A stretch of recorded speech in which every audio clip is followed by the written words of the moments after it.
Well, in answering the question of who is St. Patrick, we're very fortunate in actually having two Latin texts that were written by St. Patrick that survive. They're actually the oldest documents in Irish history. One and the most famous is Patrick's Confession, which is a document in which he gives a raison d'etre for his mission in Ireland. The second document is a letter which he writes to an individual called Coroticus, who has actually murdered some of Patrick's converts and enslaved some others. From the document known as his Confession, Patrick tells us that he was the son of a deacon and the grandson of a priest, that he came from a place called Banavem Taberniae, although we don't know where that was, but it's most possibly in Britain. He tells us that he was enslaved at the age of 16 and that he was brought to Ireland, and in his confession he describes tending herds on the hillside, and he talks about praying to God over 100 times by day and another 100 times by night. Patrick eventually manages to escape his captors and he returns home. But a short period of time after that, he describes having a vision or a dream in which an individual named Victor comes to see him, and he presents him with a letter entitled The Voice of the Irish.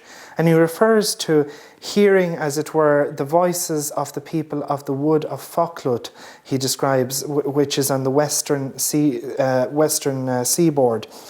And these voices call him to come and to walk amongst the Irish once again.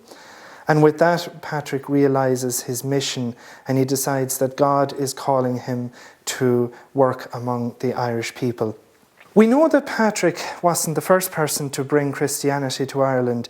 We know that there was a bishop called Palladius who was sent by the Pope in the year 431 to the Irish believing in Christ. So there were Christians in Ireland before Patrick, but it is Patrick's legacy which has endured. We know that Patrick, or we have an idea that Patrick may have worked in the northern part of the country, principally among those who were not yet converted. And in his letters, in his confession, he referred to the conversion of literally thousands of people, sons and daughters of the Irish, who come to belief in Christ. He's fiercely protective of his new converts and he is willing to lay down his life for them. He tells us this in his confession. He's willing to face martyrdom. Patrick was not without his enemies in Ireland, and indeed the writing of his confession seems to suggest that it was a way of presenting his mission in a positive light to show how committed he was to his mission to the Irish people. So he endured many hardships in Ireland, but he persevered in his mission. While Bishop Palladius is probably less well known today than he may have been at the time, it is certainly Patrick's legacy which has endured.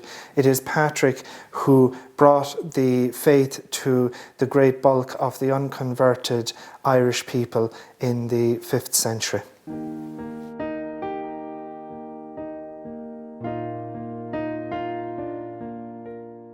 Does Patrick have a message or a relevance to people today? Yes, I think he certainly does.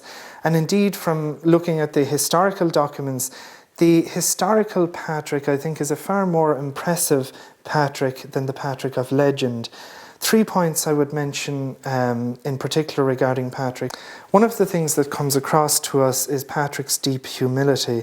In the confession, he describes himself as being a stone lying in deep mud until Christ took him and raised him up, placing him, as he said, at the top of the wall. He's under no illusion about his own inadequacies or his own sinfulness. He refers to his youth, his misspent youth, but he doesn't allow that misspent youth to affect the mission that he's been called to by Christ, to which he has a full commitment. That's the first thing, his humility. The second thing I think that we must remember is Patrick was very much a self-imposed exile in Ireland. He had a deep commitment to his mission to the Irish people, he tells us in his letters. And while he tells us often that he would dearly love to return to his family and relatives in Britain, that he will not do so because he is committed to living amongst the Irish people and indeed to dying, if that was necessary, amongst the Irish people. And on that point, I think Patrick's courage as well must be underlined. Patrick faced, as he says in his letters to us, robbery, enslavement, and possible martyrdom each day. And he asks God that if it be his will, that he would be martyred, not in any other place, only amongst the Irish people to whom he has given his life. So I think those three things, his humility, the fact that he persevered as a self-imposed exile in what was essentially a strange land, and thirdly, his great courage and his mission and his perseverance. I think these are lessons that we could learn from today.